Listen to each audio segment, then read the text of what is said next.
Hi everybody, this is Dr. Bricker here with a review for the second test. So the second exam, just like the practice test, has 12 multiple choice questions, but you have to show your work. They're a combination of conceptual problems where you basically use words and pictures to explain, and then more conventional problems where you have numbers, that sort of thing. So you can't just go through and circle answers without doing any work. You'll get no points for that. You have to show your work. What does it cover? Chapter 23, which is circuits, Chapter 24, which is magnetic forces and magnetic fields, and then the first four sections of Chapter 25, which is induction. So Faraday's law, Lenz's law. When is it? Wednesday from 5 to 6:15 in person, and we'll be meeting in room 239 of Schwarz. So you get the entire time to do the test. You make your own formula sheet. It's one regular piece of paper, 8.5 by 11. Both sides, put whatever you want to on there. Completely up to you. During the test, though, no cell phones and no watches, so make sure that you bring a calculator with you. You cannot use your cell phone or your watch as a calculator, okay? Okay, so let's just take a look at the actual test. One more thing to add about this. How would I study for this? Well, I would go back over the homework questions, definitely look at the practice tests, work through those, maybe even go through, if you want to get some circuit practice, go through the series and parallel circuit pivot lab that you did before. I mean, I think that's a good resource. Go back through the notes, the PowerPoints, the chapters. If you don't have time to read the entire chapters, you could look at the summaries. They're pretty good. They're just the end of the chapter summaries, videos that we have, all that sort of stuff. So you've got about 2 days or so before that happens. Okay, so let's take a look at the actual test. It'll look like this. Show your work, multiple choice. First one, according to Faraday's law, a coil in a strong magnetic field must have a greater induced EMF than a coil in a weak magnetic field. Explain. Okay, so this is chapter 25 problem, so Faraday's law. You'll definitely see some kind of Faraday's law problem on the test. So remember what Faraday's law is. The induced EMF, it's the magnitude of the change in magnetic flux. So something has to change. Either the magnetic field has to change, the area has to change, or the angle between the area vector and the magnetic field has to change. Okay, so one of those has to change. Let me just write it like this. Something has to change. Either B, A, or the cosine of the angle between those has to change in a certain amount of time. It doesn't matter if the magnetic field is large, it just matters that it's changing. So according to Faraday's law, a coil of magnetic field must have a greater induced EMF than a weak. That's false. Again, it doesn't matter the strength. I would just say it's the change in magnetic field that's important. So the change in B is important. And really, the faster it changes, the bigger the induced EMF, not the magnitude.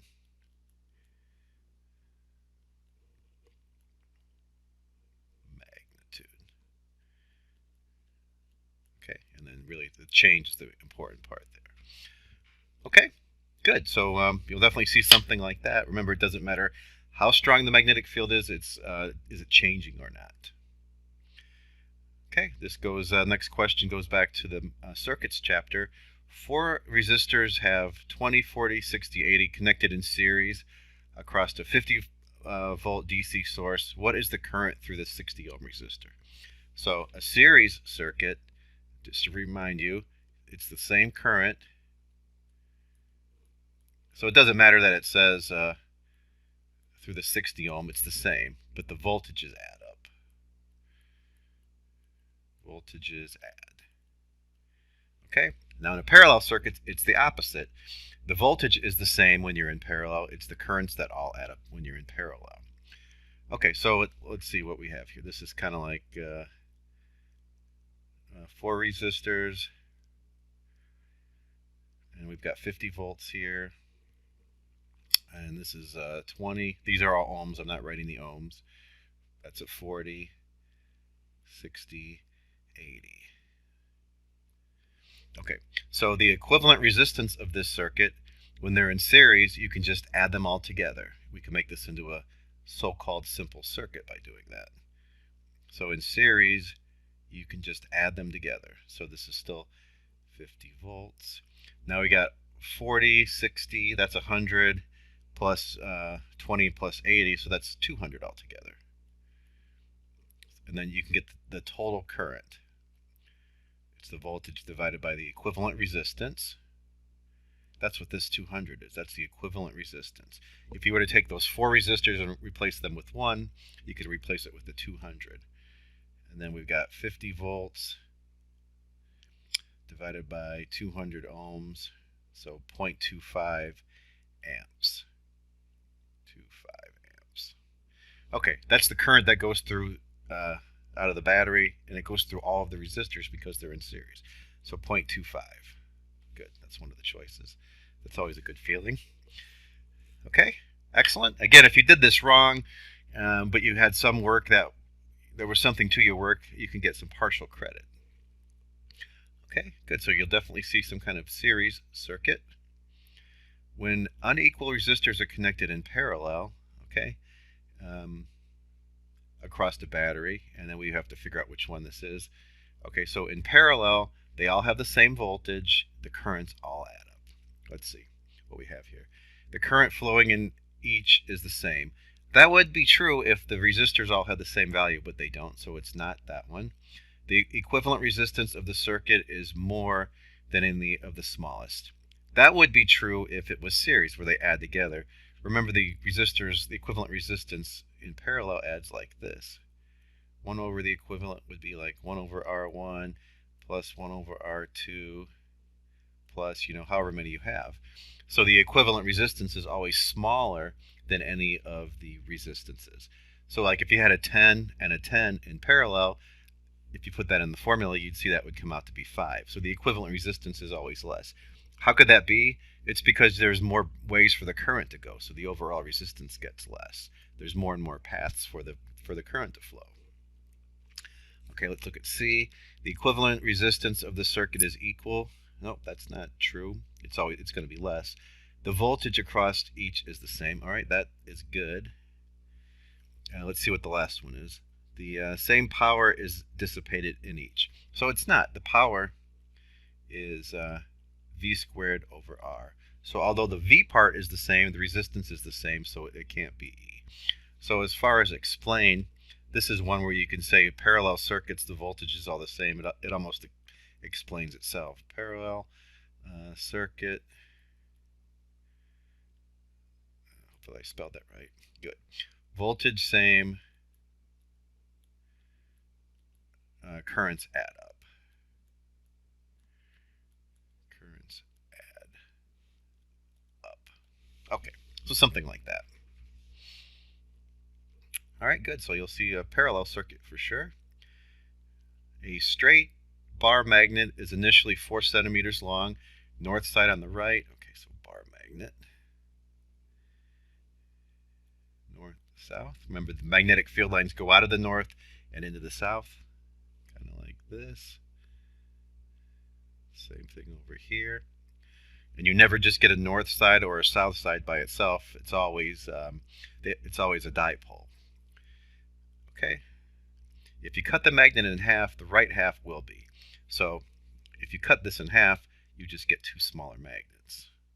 Remember, you don't get a north and south side. That's not the way magnetism works. So you'd have this. So whichever one of these corresponds to that.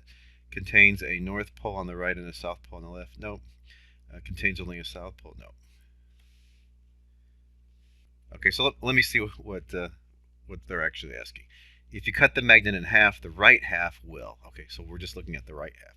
That's this one. Contain a north pole on the right and a south pole on the left. Okay, so for the right magnet, that is true. Okay. Contain only a south. That's not true. No longer contain any poles. That's not true. So for this one, I would just say the picture would be a perfectly good way to explain it. If you did that, I would give you full credit for this one. Okay, so that was a magnetism question. chapter 24. Okay, magnetic field of a current loop. A wire carrying a current in the shape of a circular loop of radius 4 millimeters. If the magnetic field strength at the center, okay, they're telling us the magnetic field at the center is 1.1 to the minus third Teslas. They're actually telling us the side of this too. Okay, radius of 4 millimeters, so 4 millimeters times 10 to the minus third. Okay, no external magnetic field present. What is the magnitude of the current? Okay, so we've got three shapes where we can calculate the magnetic field. So for the loop here, it would be n mu 0 I over 2r. So this one, it's just one loop, so the n is just 1. Now if you had a coil that had a whole bunch of loops, the magnetic field is larger. You just multiply it by n. In this problem, though, the n is just 1. Okay, so this formula for the loop gives the magnetic field right in the center. Okay, so just like it looks in the formula, I is the current, R is the radius, B is the magnetic field strength. So we're trying to figure out what, in this problem, how much the current is. Yeah. Okay, so if I just wrote down the part here on the right-hand side of the screen, I would probably give myself 3 points for that. When I write down the right formula, I'm probably up to 5 or 6 points now out of 10. And then I got to put it together, got to do a little bit of algebra here. So I would have 2r times b, moving those to the left-hand side, n is equal to 1, divided by mu 0 is equal to I. Okay, so I'm probably up to like, maybe 7 or 8 out of 10. And then I've got to put everything together here. So we would have 2, the radius is 4 to the minus third, and that's meters. I'm running out of room, so I didn't write the meters part. B is 1.1 to the minus third. Okay, and that's in Teslas. So on the top I've got meters and Teslas, and I'm dividing by mu 0. So this is just another way of writing mu 0. You're used to seeing it like this. This is the same thing, 1.26 times 10 to the minus 6th Tesla meters per amp. It's the same thing if you actually multiplied 4 pi by 4 times pi, you would get this number. Okay, so this is the same mu 0 that we're used to. What you see up here is just an alternative way of writing it. Okay, so then I can put that in 1.26 times 10 to the minus 6th Tesla meters per amp. And then you can see that the units turn out to be amps. Okay, I'm going to do it on my calculator real quick. To the minus 6ths cancel out, so really I've got 8.8 divided by 1.26.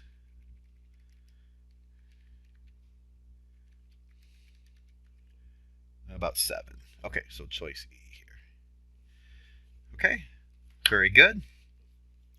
So that's one of the shapes of circular loop. Ideal solenoid. Okay, this is one of the other shapes that we have. Let me just write down the formula. Mu 0 I n over L. So I is the current, n is the amount of loops, turns, loops, whatever it is. I'll just call it turns actually here. L is the actual length. And then, of course, I is the current, B is the magnetic field. Sometimes the turns ratio is given, like n over L. You've seen that in some homework questions. Sometimes they'll give you the radius, which you do not need in the formula. So this is the magnetic field inside a solenoid. Okay, let's see what we have here. Ideal solenoid, 34 centimeters long, so be careful. 0.34 meters. Carrying a current, 2 amps. If the magnitude of the magnetic field at the center is 9 milliteslas, so 9 to the minus third Teslas, how many turns of wire does it have? So they're asking for n. Okay, so there's the formula. We'll have to do some algebra. As soon as you see solenoid, this is the only thing that we have for solenoids. Okay, and then we can get the amount of turns. So B times L divided by mu 0 I is equal to the amount of turns. So just be careful. I mean, I had to put 34 centimeters converted to meters, magnetic field milliteslas, that's to the times 10 to the minus third teslas. Let me punch it in quickly here and see what we get. 9 to the minus third, so 9e minus 3 times 0.34, and divided by the quantity, mu 0, 1.26 to the minus sixth, times I. 2 amps.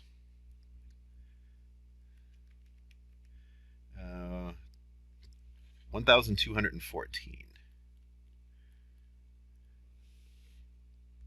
Okay, so if you round it up and have 3 significant figures, it looks like we've got choice B here. Or not really round it up. Round it so you have 3 significant figures. Let me make sure that that's the correct answer. Unfortunately, you will not have this page. So number 6 was B. And good, that's number 6. Excellent, good. So we're about halfway done. Hopefully you're feeling okay about it. 2 long parallel wires are 0.4 meters apart, carry 10 amps in opposite directions. What is the magnetic field in the plane of the wires at a point 20 centimeters from one wire and 60 centimeters from the other wire? Okay, so this is the other shape we have for magnetic field for a long straight wire. So magnetic field is equal to, mu 0 I over 2 pi r. And r is the distance away from the wire. You have to use the first right hand rule that we had to figure out the direction of the current. So let's draw this out. 2 long parallel wires, 40 centimeters apart, or 0.4 meters apart. Okay, so carry current in opposite directions. So let me just say, I'll just call this one I1. And then let me change colors here. I2. And what is the magnetic field strength in the plane of the wires at a point 20 centimeters from one and 60 centimeters from the other? Okay, so if they're 40 centimeters apart,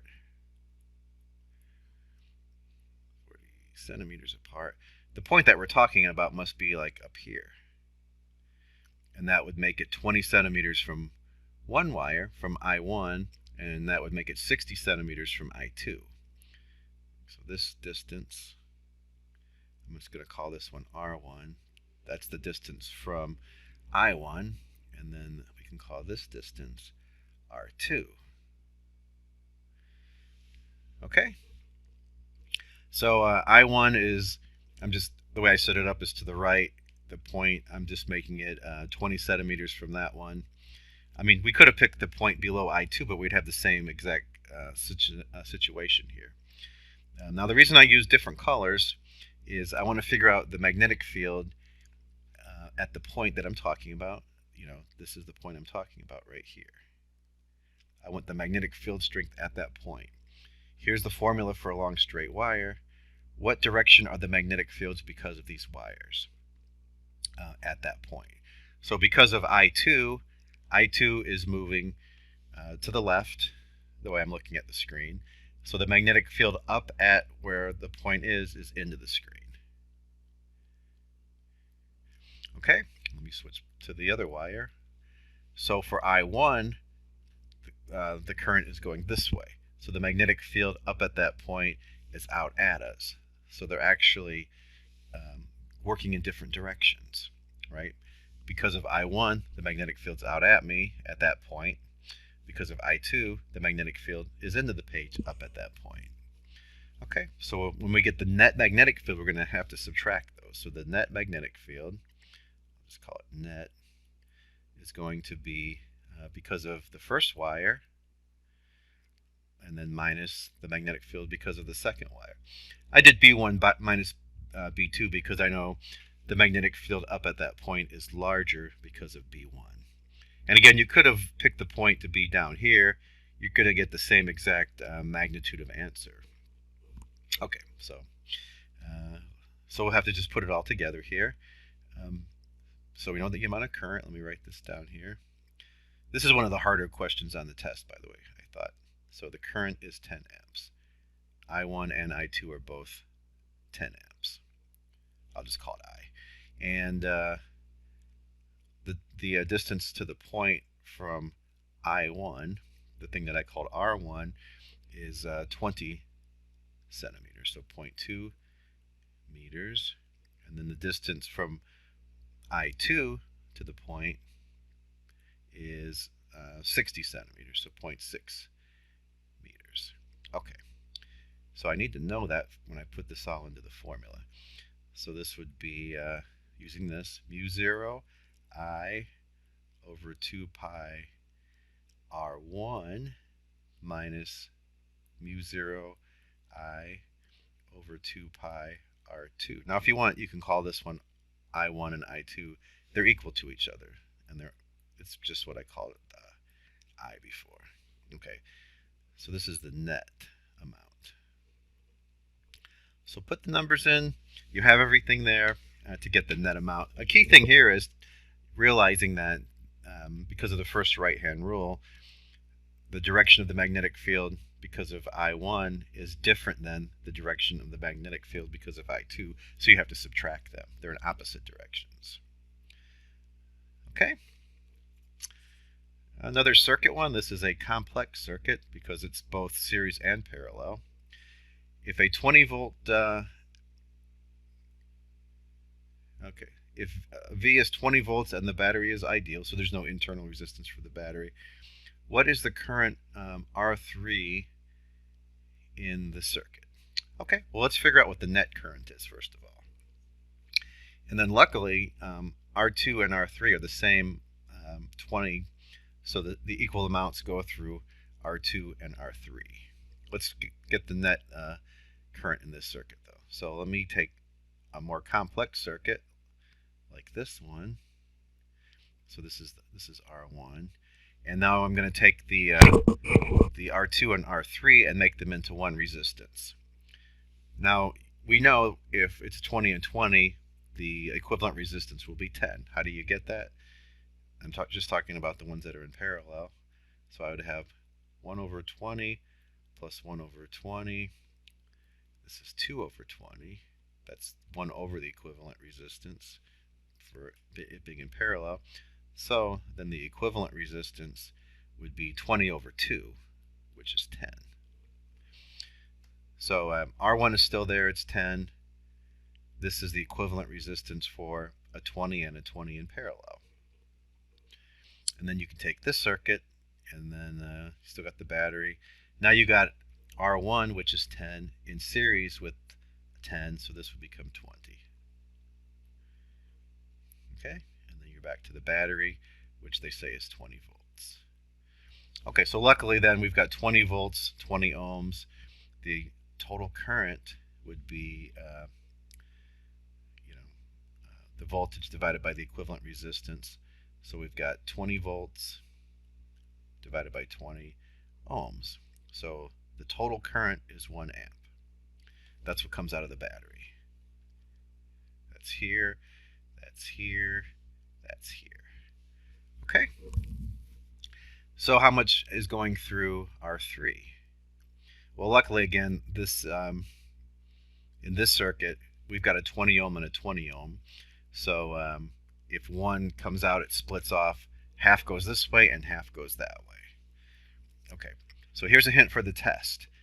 The test, R2 and R3, it'll be a similar circuit to this, but R2 and R3 will not be the same. So what do you do in that case? Make sure that you take a look at that. The key thing is, how should I say it exactly? All these circuits are equivalent. Let me scoot up here. So we've got 1 amp. That means this is 10 volts, right? Using Ohm's law. That means this is 10 volts too. Right? I mean, I got that because it's the voltage is the current times the resistance. So the voltage across R1 is 10 from 1 amp times 10 ohms. This equivalent part here would be 1 amp times 10 ohms, so 10 volts. And if you notice too, 10 plus 10 equals 20. So the voltage here in the parallel branch is 10. So this is 10 volts, this is 10 volts. So if you knew what the resistance was of this one or this one, then you could calculate the individual amount of current. Okay? And you can see it works out, right? This is 10 volts. So if this resists through here or through here, the current like I3 would be equal to 10 volts divided by 20 ohms. So that's where you get the half an amp. That's how you could do it pretty easily if R2 and R3 did not have the same value. Okay, anyway, so it'll be a similar problem to this, but R2 and R3 will not have the same value. So make sure you take a look at that. And to me, the easiest way to do those is realize for this parallel branch, figure out the voltage for that parallel branch, and then whatever voltage you have that I circled in red, it's the same voltage here, same voltage there. Okay, play around with it with the Pivot Lab if you want to. That simulation part of it. Okay, next one. A coil lies flat on a tabletop in a region where the magnetic field vector points straight up. Okay, so let me kind of draw something like that. Here's flat on a table, pointing straight up would be like out at you. The magnetic field suddenly vanishes viewed from above. So initially we're like this. Later on, it vanishes. There's nothing. So it's changed. So that's I for initial, F for final. When viewed from above, what is the sense of the induced current in the field as the field fades? Okay, so initially the magnetic field's out at us, and then it fades. There's nothing there. So this is a Lenz's law problem. L-E-N-Z. So nature likes to be in the initial situation, but right now we're in this final situation. So there is going to be an induced current, first of all, because the magnetic field's changing. So it's either going to be clockwise or counterclockwise. And in this case, let me switch colors again, the induced current is going to have to flow this way. So if I put my thumb in the direction that it's flowing, its own magnetic field would be coming out at me, trying to get us back to this situation. As far as explain goes, you could explain it with this picture. That would be perfectly good. So as far as the answer, the induced current flows, let's see, counterclockwise. Okay. Excellent. So you'll definitely see a Lenz's law problem on the test. A proton moving with an initial velocity of 4 times 10 to the 4th meters per second. Okay, proton. Okay, so proton, you know the charge of a proton also. 1.6 to the minus 19th coulombs. And moving with a velocity of 4 times 10 to the 4th meters per second north. Okay, so it's moving this way. Enters a magnetic field, 0.2 Teslas, directed down. Okay, so this is the velocity. The magnetic field directed down. So I'm putting into the page. That's where B is. So V is north, B is into the page. Okay, so what is the magnitude of the magnetic force acting on the proton? So as far as the direction goes, it doesn't ask about it, but V is north, B is into the page, so the force would be this way. So V, thumb, B, into the page, force would be that way, this way. Okay, they don't ask about that, but I'm just giving you all the information. Here's how to get the magnitude of the force. Magnitude of the charge, QVB, sine of, I'll just call it theta. In this problem, though, theta is 90 degrees. Theta is the angle between V and B, and they're 90 degrees to each other. So this is where the force is actually a maximum. So Q times V times B for this problem. Okay, and again, protons, so we know the charge. 1.6 to the minus 19th, 4 times 10 to the 4th, and then B, 0.2. See if we could narrow it down. So it's something like to the minus 15th or so, maybe minus, you'd have to do it all actually. Okay, so 2 to the minus 1, got minus 20, minus 16th, 8, something like 10 to the minus 16th. My guess is probably it's choice C. You can use your calculator, but let's see. Choice C. Okay, yeah. So it comes out close to this. So I'm doing 1.6 to the minus 19th, 4 to the 4th, and then 2 to the minus 1. So I would have, just adding up the powers, it's to the minus 16th. But then I've got 8 times 1.6, so that's about 12.8. So I have 12.8 to the minus 16th, which is about 1.28 to the minus 15th. That's why it's 1.3. But again, you can use your calculator. Okay, very good. Oh, mass spectrometer, good. So we've got 2 more to go. We've got a mass spectrometer and a parallel circuit. Okay. So a mass spectrometer. Remember what a mass spectrometer is. You have a charge that's moving, enters a magnetic field. The magnetic force is perpendicular to the velocity always, so there's always going to be a circular component to this. Okay, so let's see what we have here. The figure shows a mass spectrograph that is operated with deuterons, which have a charge of plus E and a mass of 3.34 to the minus 27th. Okay, so that's like twice the mass of a proton. The deuterons emerge with negligible velocity from the source, which is grounded. The speed of the deuterons as they pass through the accelerator grid is 8.85. So somehow you get them accelerating, and you get them up to 8 times 10 to the 5th. A uniform magnetic field is directed out of the plane. Okay, it's present to the right of the grid and perpendicular to the velocity. Okay, good. The deuterons make a circular orbit in the magnetic field. What is the radius of the orbit, and what is the initial direction of deflection? Okay, so you need the right-hand rule, the second right-hand rule, to figure out the direction that they're going to be deflected. Okay, so you've got to line these things up. V is the velocity. The magnetic field is out at you in the picture, so the force is going to be down. So V is this way. V is my thumb. The magnetic field is out at me, and because I've got my screen up like this, so the speed is going to be down. So when you're doing this, you're on like a flat piece of paper. So same thing. V would be to the right. B would be up, out of the page, I should say. So B is out of the page. So then the force would be down, and it's positively charged, so it would follow this path. Okay. Now to figure out the radius, remember this is going to be circular motion, so the net force is ma.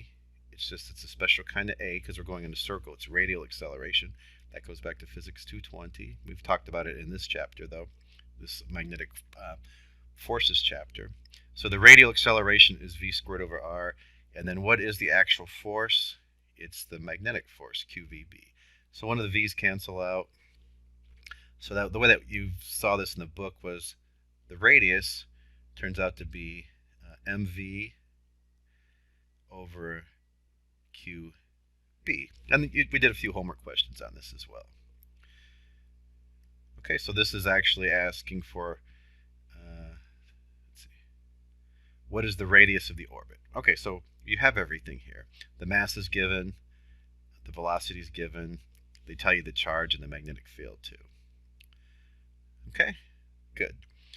So let's see, and we know it's down, so you can get rid of some of them right away, some of the upward ones. Looks like it turns out to be, once you put all the numbers in, this is number 11, A. Okay. Okay, so put the numbers in, that's what you should get, and the answer there is in millimeters. Okay, so you'll see some kind of problem like this. I did not put a velocity selector on it or anything like that, but some sort of mass spectrometer problem will be on there. Okay, so here's how it all works. This problem, I gave you the radius. I mean, I asked you for the radius, but maybe if I give you the radius, what's the mass or something like that, you might have to do a little bit of algebra. But anyway, when you see mass spectrometer, this is where you should go. And the last one, 3 resistors with resistances 2, 6, and 12 are connected across an ideal voltage source. What is the total current in the circuit? Okay, so this is purely a parallel circuit. We can take this one and replace it with 1 voltage source and 1 resistance. Okay, and in doing so, we can do that by making an equivalent circuit. So this is 2 volts, and you've got 3 resistors in parallel. So let me do it a different way this time. Equivalent resistance would be 1 over 2 plus 1 over 6 plus 1 over 12 raised to the negative 1 power. You could do that in your calculator if you want to do it that way. I like to use common denominators just because it's a skill I learned in 3rd grade and I like to use it sometimes. Anyway, so I've got 1 divided by 6 plus 1 divided by 2. I skipped that one. Okay, so 1 divided by 6 plus 1 divided by 2 plus 1 divided by 12. Okay, and I'll raise that to the negative 1 power. Oh, but I get an error here. Okay, let's see what I did wrong.